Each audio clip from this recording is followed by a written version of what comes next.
Hey, welcome back to Baseball 101. We are at episode 4. I've survived 4. Hopefully you enjoyed some of them, got something out of it.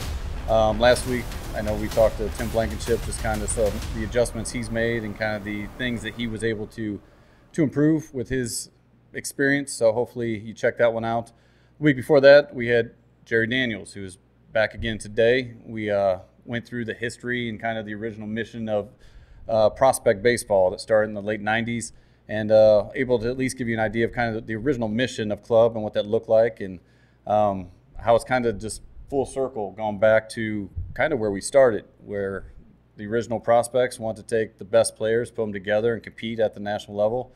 And now we're back to having 4,000 clubs and 2 players on each team. So obviously the mission of the original prospects has changed a little bit. And so I actually went through and read some of the mission statements from the local clubs, and I think every one of them, from the Gators to the Tigers to the A's, even the Canes, it's all about development and getting players ready to play at the next level. I mean, they all say it in different ways, different words.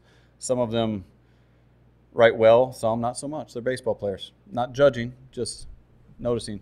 And then we have the U.S. Nationals. That is what Jerry owns, and his kind of mission, which is very similar. It's a little bit more specific, and you wrote a lot more words. That JUCO coming out in you. So well done. Represent the JUCO side. But all of them really focus on the development of the players, and I think that's obviously a wonderful thing. And, I mean, players need to grow and develop. I think the tricky part is when parents pay X amount of dollars, $3,000-$4,000. Each club's different. It varies. But I mean, you're paying a lot of money.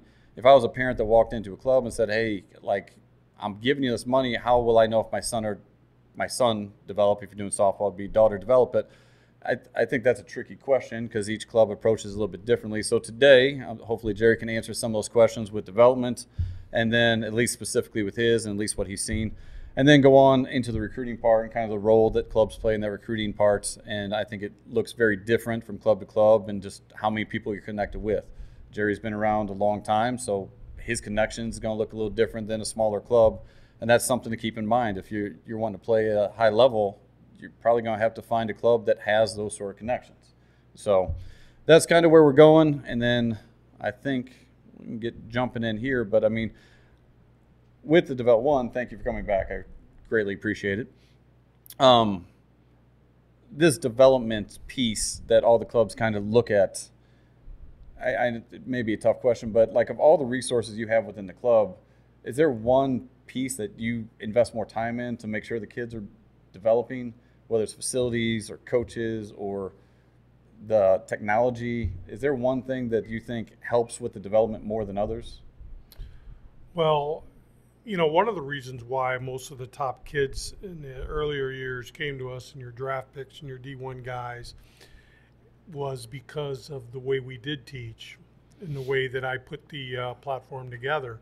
And that was not so much change, but a lot of repeat.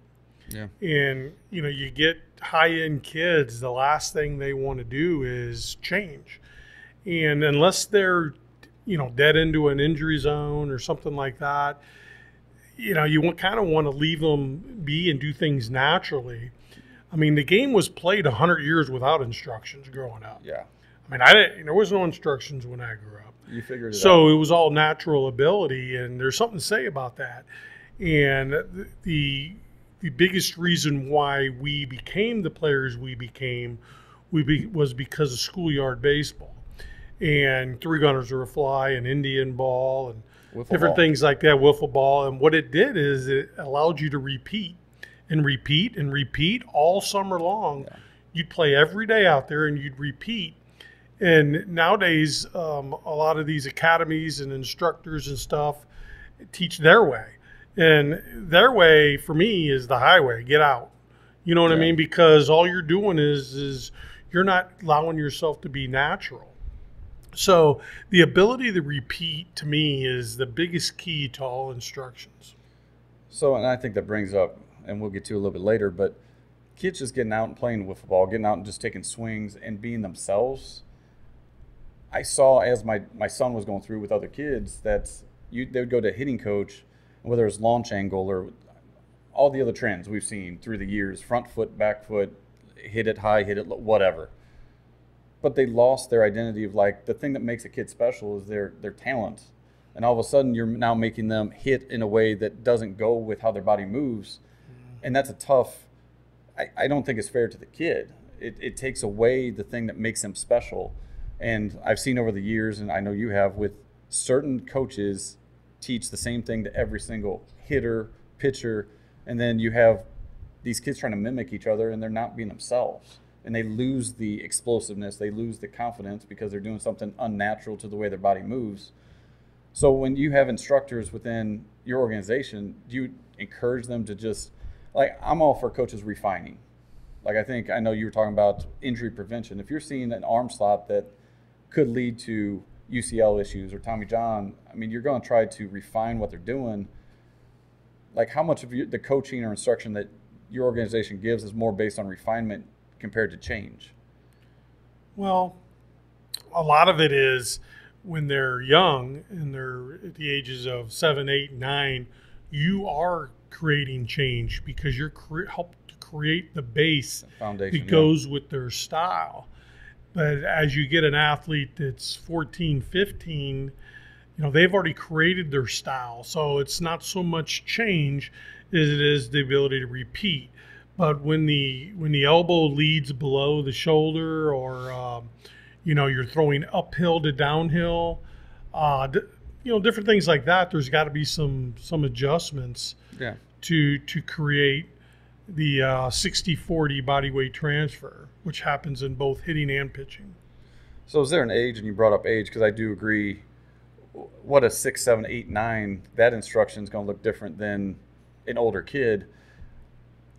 How do you, is there, like within your organization, is there a time where it's like instruction for 11U and under looks a certain way, or 12U and up looks a certain, like at what age do you start to get into getting away from the foundational change piece and you're into that refinement? Well, that also depends on the athlete. A kid can be very talented at 11, and a kid can be very average at 11, and a kid can be below average at 11. A lot of it has to do with his talent level or his parent participation.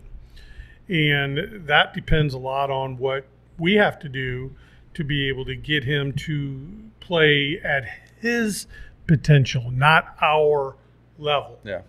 And that's very important because a lot of people want to try to get them to play to our level when that's not the goal. The goal is to get the kid to play to his potential. Absolutely. And whatever level that is, that's where he goes. That way he's not over his head. He's not doing things to the extraordinary to make him injure himself or have a miserable time or whatever. So we just try to build his talent level to his ability to play. And I think that, I'm glad you said that, because I think we both would agree a kid's genetics are the biggest piece of this. Oh, like, it's huge. And there's nothing wrong with a kid being a starter in high school. Like, if that's his potential and he works hard to get everything he's got out of what he's been given, to me, that's a successful career. You can't give more than what you got. And I think sometimes I see kids with D1 dreams, and it doesn't take long to look at it and go, genetically, that's not realistic. And trying to get them to understand, hey, as long as you maximize what you've been given, that's success. And if that's NAI, if that's starting in high school, if that's getting drafted, so be it. But it's such a tough, I'm just curious, because I've seen it. When kids come to tryouts, or when you were scouting, you scout for the White Sox for, just the White Sox? Yeah, White Sox, Yankees, Cardinals. So, I mean, you obviously have background scouting professionally. When you showed up at the field, how long did it take you? But I was just a part-time scout. I wasn't a full-time. Which is more than most people. Yeah. But that experience of, how long did it take you to look at a kid and assess their natural ability? It doesn't take a whole tryout. How long typically does it take you to watch a kid move, play catch, swing before you're like? Well, back in the day, we used to line them all up to play catch at trouts, and a lot of times we can pick the kids right there from playing catch, and that just goes by how they were or chasing the ball when they miss. But I look back at what you just said, and I was I was thinking, our goals are for a kid to make his high school team. And if that kid's a little bit more talented, our goal is for that kid to play some sort of kind of college baseball. Yeah. And if that kid is a little bit more talented, our goal is to play Division I baseball. And if that kid is a little bit more talented, our goal is for him to get drafted. Yeah, it's individual. So there's so many different goals, but the goal of the kid, the dream of the kid needs to be at its highest level, because how he plays is how his dreams look. So it's so important. The parents are the ones that need to go backwards and not have that dream of Division I baseball, and not have that dream, and more have the dream of my kid having fun, being a hard worker, having respect, those type of things, the parenting part. And those are two separate things that make up a player. Oh, and I see it all the time. Like I'll talk to the kid and he's like, hey, I just want to play D2, but my dad thinks I'm D1. And that's where I think what you said, the parent needs to step back. Like, this is a kid's career. The kid's the one that's going to have to live with this the rest of their life. Like, the parents had their chance. And that's what I always, watching parents live out their dream through their kid, and I'm like, let it go. You didn't achieve it, so I think it's a little hypocritical for you to think your kid should achieve what you couldn't do. But I see it all the time, and that kind of pressure. The other thing you said that I'm glad you said, it's supposed to be fun. Like, the fun part, that's what when I talk to kids all the time, that fun piece is missing. Like, I just talked to kids yesterday, and they're talking about fall ball. Not fun.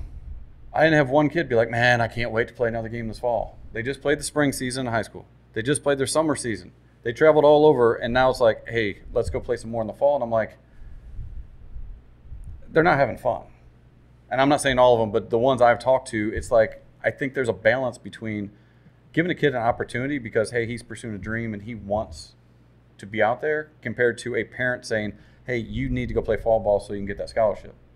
Like, those are two different reasons to be on the field. And I think most kids are they're on the field because someone told them to be, not because they want to be out there. Yeah, so. The vision and the reasons of why we play fall ball or even baseball in the winter in southern states is the same theory of soccer. So a lot of soccer people get this, and that is, you need more touches. You need more touches. So soccer plays year round, so kids can get more touches. Yeah. Baseball, you need more ABs. You're not playing fall ball to get a scholarship. You're not playing.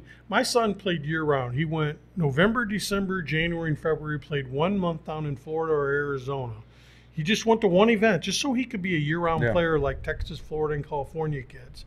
And it wasn't because he was trying to play in front of recruiters and anything. Matter of fact, there wasn't even anybody there. It was to get ABs, because you don't get better Indian baseball August 1 and playing again April 1. And it just doesn't happen. The tough part, and this is where, like our kids both have been successful.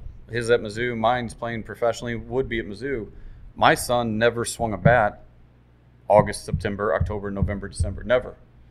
And it was just a different approach, and that's what we've said before. Like, there's different paths. And I agree, ABs are great. The thing that I struggle with, ABs with intent, like trying to work on something. Yeah. If you're refining what you're doing, but if you're just taking the same AB you're taking in the spring just to swing a bat again, that's where I struggle with. If you haven't made the adjustment by the end of summer, why do you think you're going to make that adjustment by fall? And that's where, to me, that's where coaching comes in, of like being able to have different coaches, instruction, showing you different parts and working on your game and constantly evolving.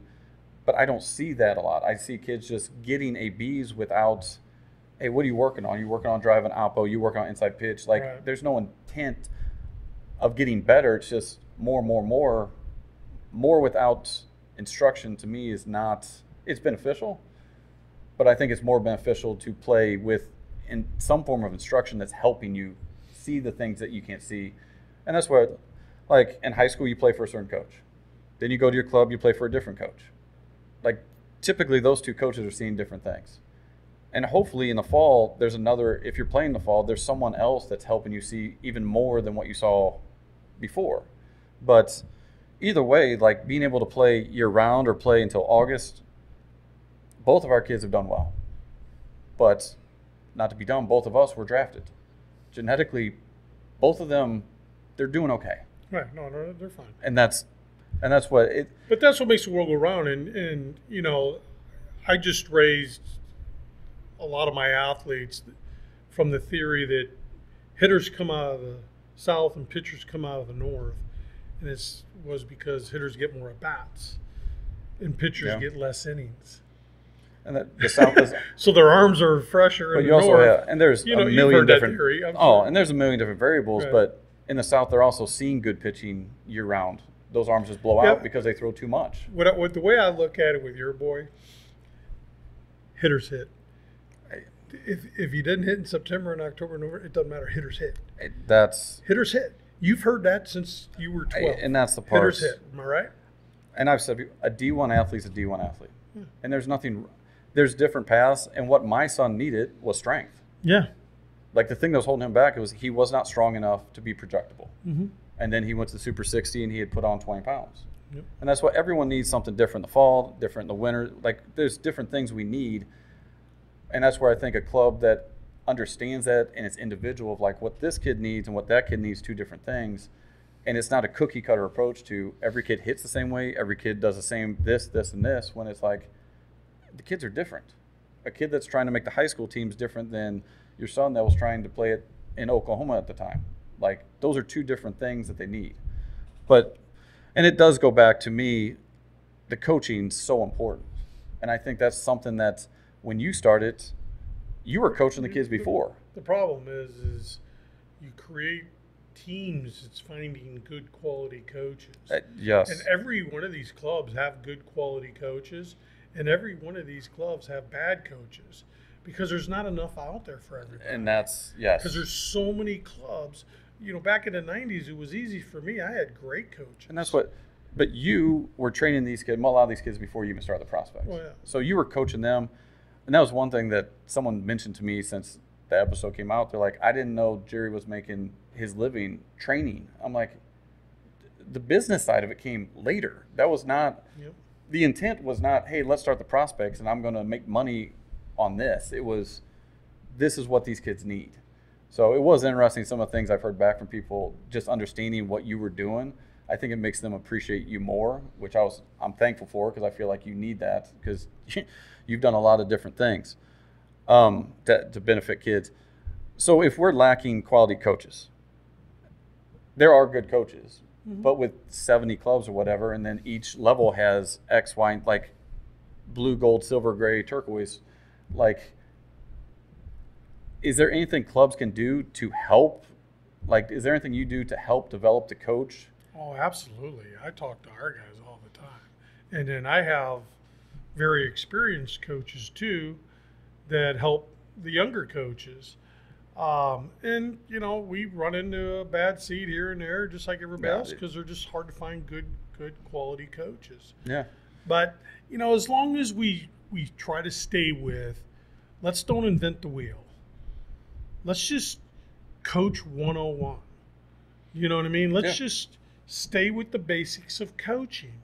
Because as long as you put a good environment for these younger kids on the field, they can enjoy, and you keep them interested in the game, then things are going to turn out pretty good. It's usually the ones that try to reinvent the wheel, who are, you know, so against the umpire during the game, you know, arguing with their parents, you know, kids that talk back.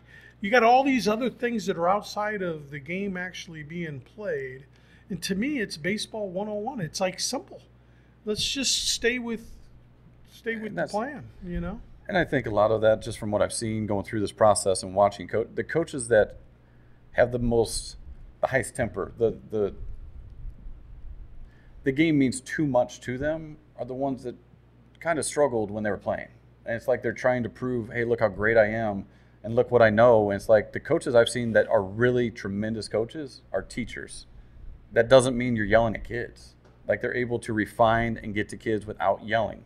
Like if you got to yell to get your point across. You know, I always said a great high school coach is not a coach that's full of baseball knowledge. It's a great organizer and team chemistry guy. They usually can do pretty well. Absolutely. Because you don't have enough time to create and change an athlete. Do you know what I mean? And in the youth, you have a lot of dad coaches. And if dad coaches would stay organized and create chemistry, their seasons would be 10 times more successful, and the players would want to come back.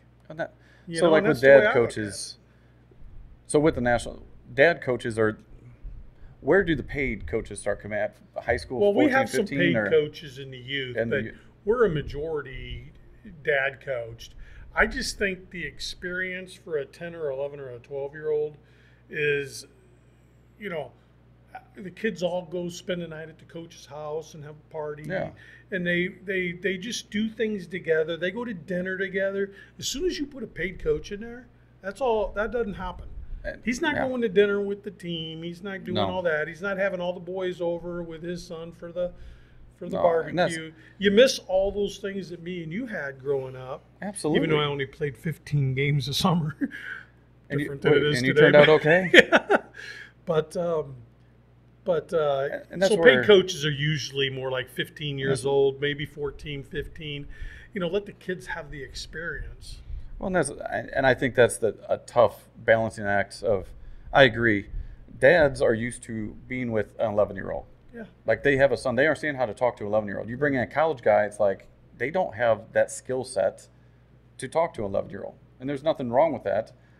But then you have dads that maybe are lacking in the baseball, how to run a drill, how to run a practice. And that's where I think a lot of clubs, and I don't know what you do with but do you do anything with just the dads to try to give them some resource or guidance? And like a lot of them are there on our academy days on Sundays, so they get to participate with the trainers. So academy days are like skill development days? Yeah, we have like where we do instructional, like outfield, infield, pitching, all in the same, so they see it. Same day, so they get to see a lot of that stuff. But, you know, a lot of this paid coaches and dad coaches comes down to the character of the coach. So, for instance, you know, Jack Zimmerman, who coaches for me, and he coaches a 11U team. He is phenomenal with the kids, phenomenal. And they love him, and the parents love him. But he has the character to be able to raise younger kids. And then, you know, you played for him, Todd Whaley. Absolutely. Who is my high school director, who's a great high school director and can handle the recruiting, and he can do it all, but he's not an 11U coach. No. You know what I mean? But he is great with prospect type of kids. You know what I'm saying? And I think and especially as the clubs get bigger like yours, I mean, you have, I don't know how many staff you have, but finding the right person at the right level to do the right job, it's got to be tough because there's so many coaches or so many clubs, there's just not that many people to fit those roles and to use them in a way that brings out their skills. There's got to be challenging because there's this constant turnover. Even college kids coming back, it takes time for them to understand how to coach. They're still in that player mindset.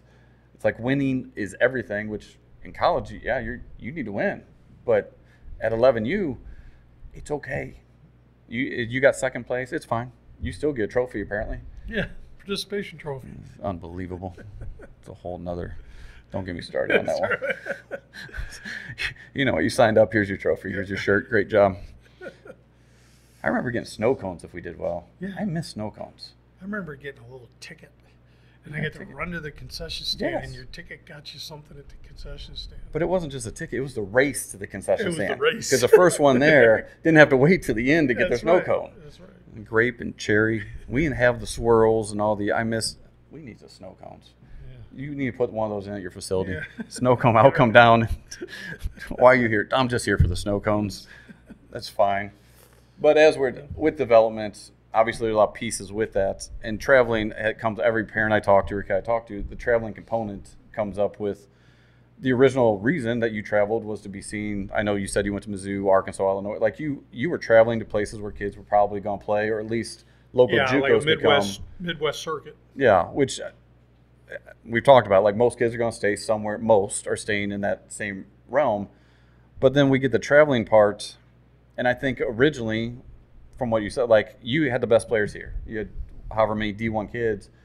To play teams that actually could match you, you had to play Memphis and Arkansas and whoever, the Bulls, or like you had to play those teams.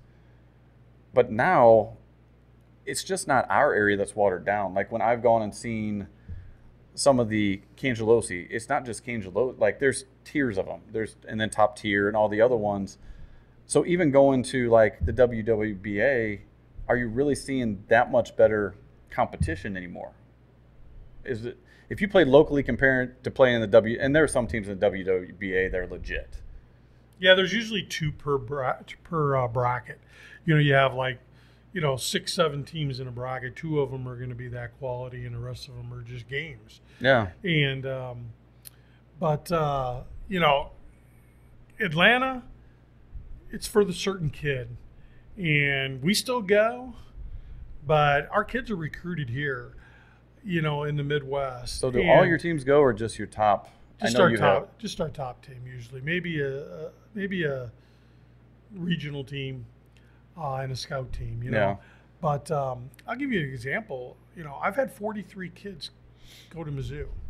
Yeah. I've had about 18 go to Arkansas.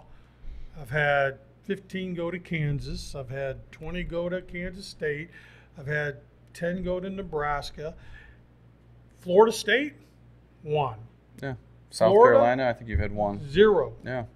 I mean, I can go all around there. I go Vanderbilt, I think I've had 3. But it gets really thin as you get out. But as you squeeze into the Midwest, that's where most of our kids go. But parents are shopping to go to Atlanta and Hoover and in yes. Florida, and I'm like, you're not. The odds are you're not going to be recruited there.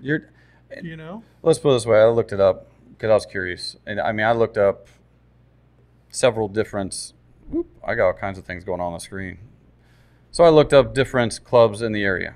And it's nothing from the Tigers, the Royal Scout Team, Nationals, GBA, the A's. And I got up to 310 kids that committed.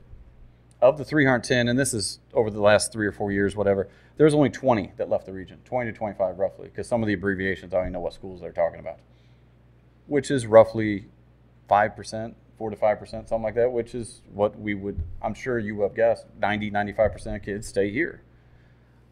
But I don't understand why parents are wanting to go to the WWBA.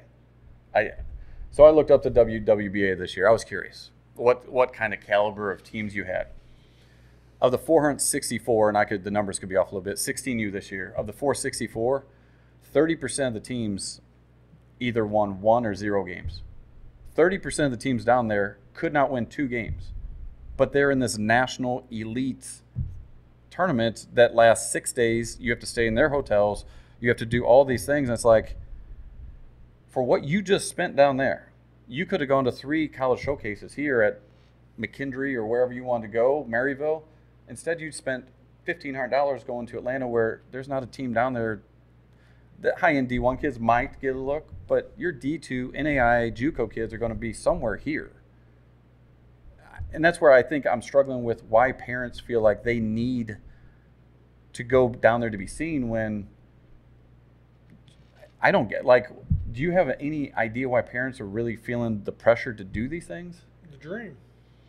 They all want to, everybody wants to be that big Power 5 athlete. And, I'll tell you a remarkable stat, and I could be wrong on this. I could be off, maybe by a player or 2. But in the 2020, 2021, 2022, and 2023 class from St. Louis, all the high schools, all the commits. Yeah. 2 started last year, 2 players in the Power 5, which was Brock, my son, and Caden Pierre. and these people are spending Which all both at this Mizzou. money to go. Yeah, they're both at Mizzou. And these kids are spending all this money. Now, I think there's some pitchers out there, but I was just talking hitters. But like I said, I might have missed one or But something. even if it's a couple but more, it's so remarkable that they want to spend thousands of dollars to go all over out here, when if you just stayed right around the Midwest and went to all these universities and did all this, I mean, it would just be so much more beneficial for the player. Do you know what I mean? And I know what you we're mean. leaning more and Yeah. more towards it, because that's the way it used to be. well, that's what you started doing. Max Scherzer played for me. Yeah. Max Scherzer went to Mizzou. I mean, he's You know- decent. Yeah, he's okay. You know what I mean? But what I'm saying is we're slowly starting to get back to that, and I think a lot of the other clubs are on board too.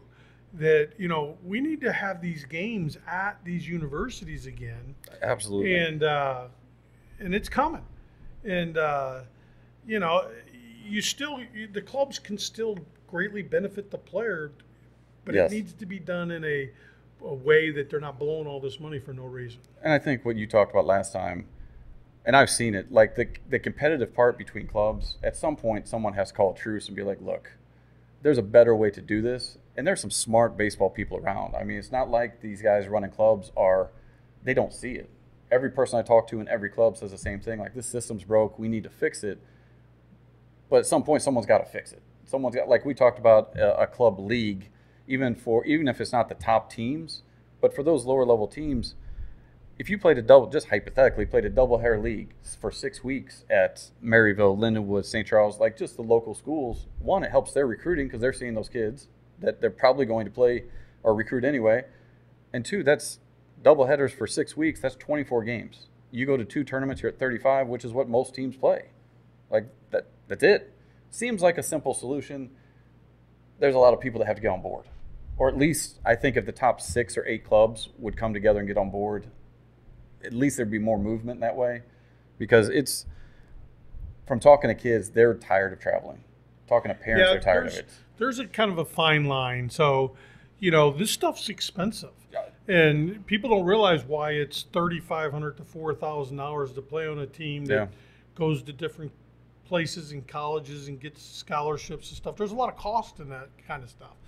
But there's a happy medium on the extra cost.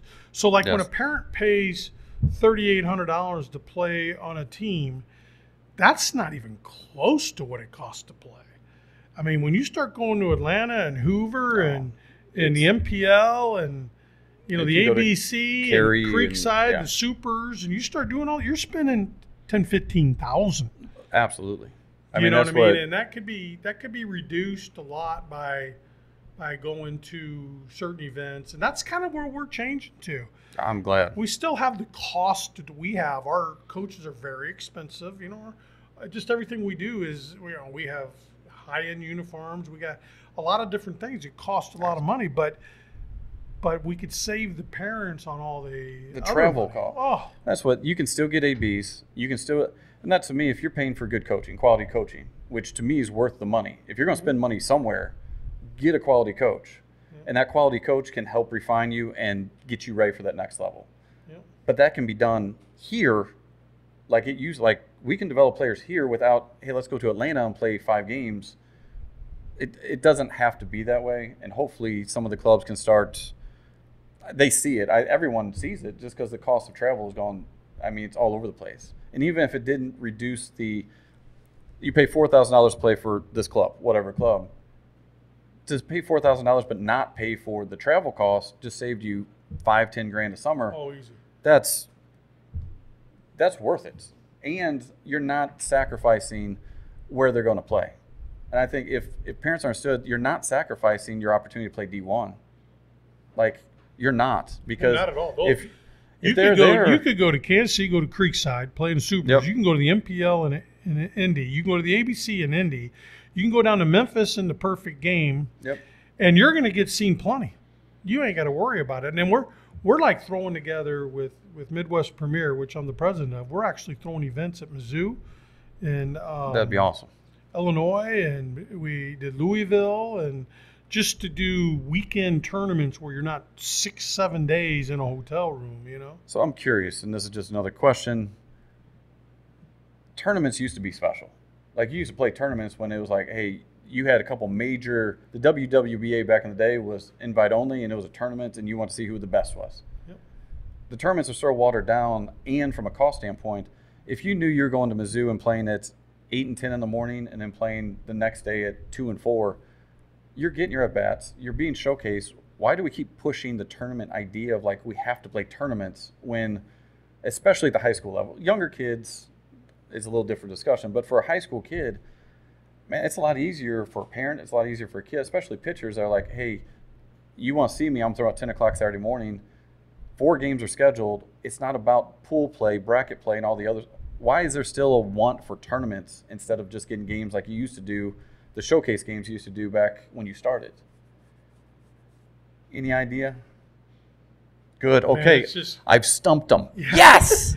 It took me 35 minutes. It's Got just them. all over the place. Oh, that's just what all over the place. There's no rhyme, reason. I mean, a lot of it is financially driven, but, you know, I think it's like everything else. It'll come to a head. You know, everything goes in a circle. Okay, so you got Legion. Then Legion splits and goes Slava and Legion. And then the prospects were created. And the top kids all had a place to play on one high-end team. And then there were 70 clubs trying to do the same thing. Not gonna happen. So then it all went in a circle, and we're right back to where we started. And, you know, and that's a shame.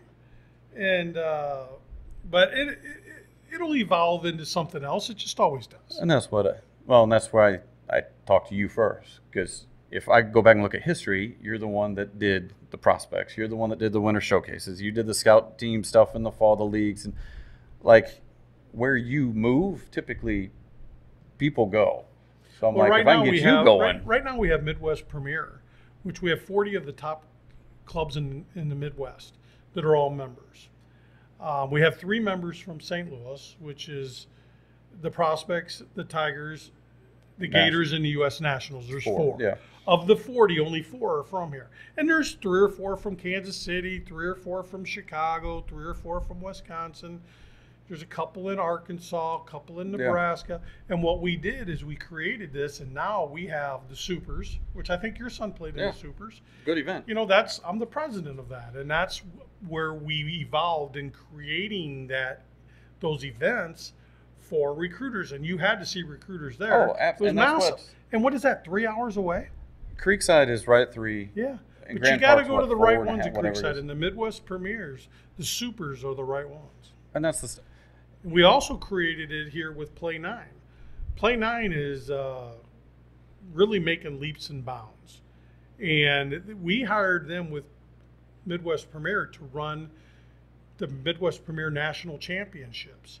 So we have them at SLU. We have them in Joplin. We have them at Louisville. Yeah. So between Creekside, which is ran by PBR, we hired them to run our super events. Yeah. And we hired Play 9 to run them around here to the Midwest more. I mean, there are 15 events that are fantastic. And we're getting ready to let more members in. We're just going to start talking to some people. That's the part that I'm hoping it moves towards, because when I talk to kids and parents, but mostly kids, because not to be dumb, I don't care too much about what the parents think because they're kind of clueless a lot of times. No offense. But the kids are so tired of, I had a kid signed at Maryville that traveled 8 or 9 times this summer, and he's playing 5 miles from the high school. And I'm going, what? The amount of money you just spent to go do all that, you could have gotten that. Like, there's structures that could be put in place here, and I'm glad that we're at least moving closer to that. And it's not going to sacrifice anything. Like, the kids can still play whatever schools. And I think what a lot of times people forget, the connections that the clubs have, the connections you have, are what help kids get to Mizzou, what help them get to Arkansas. It's those connections of the staff. Because when you call and say you have more credibility than some others because of your history of identifying players. So if you can say, hey, you need to come watch this pitcher, they're going to come watch because you said it. It's not even a matter of, hey, I saw this kid throw in Atlanta. I'm going to watch this kid because Jerry said I need to watch him. And that's where I think the club does play a role in making sure that the right kids are seen, or at least they're placed at the right level. Not just D1, but hey, this kid was a good fit for Maryville. It's a good fit for SLU. But it takes someone with the knowledge like you to be able to identify that, and then for the colleges to trust you. And that can be done locally as well as anywhere else they're going to go. So you know where the trust came in? The trust came in COVID. And there were a few of us around the country that colleges used. And I mean, I think I did 25 scholarships on players that weren't even seen. You know, just trusted because colleges couldn't go out. They couldn't see. They couldn't go out. So they had to trust someone. They had to trust someone, and I was flattered to be one of those guys. Well, and that's what I mean, obviously you go with someone with the history, and some of the newer clubs don't have the same. But the relationships within the clubs is how people connect to different schools. And it's normal. I mean, anything. I still have a ton of things to talk about, and we've been talking for 40 minutes. So guess I'm coming back. I was going to say, would you be willing to come back? Absolutely. Because I haven't even gotten to some of this specialization and like what you do with strength and speed training and the mental performance parts, and like we'll do it again. I got all kinds of stuff on here. So sorry that we didn't get to this, but good news, Jerry says he'll come back. So that's a wonderful thing for you, for me, for everyone. I don't know when, because next week I get to have a really special guest on. My son. My son's going to actually phone in with his roommates, his roommate out there that was drafted. So I'm going to talk to a couple of the high school kids that signed, and I'm curious what their initial impression of professional baseball is. So it'll be interesting. So next week, get to hear from my son and hopefully at least one of his teammates out there, and some of the adjustments that he's made from high school to then the professional level, which that's a huge jump, especially 18. So look forward to at least talking to him, and that will be next week. And then we'll schedule Jerry to get back out sometime soon, and we'll dig in a little deeper to some of the other things that clubs do with development. But greatly appreciate you watching. You got anything out of it, I mean, grab that link, send it to someone, share the information with others that it may benefit. So again, thanks, Jerry, and we'll see you soon. Thanks.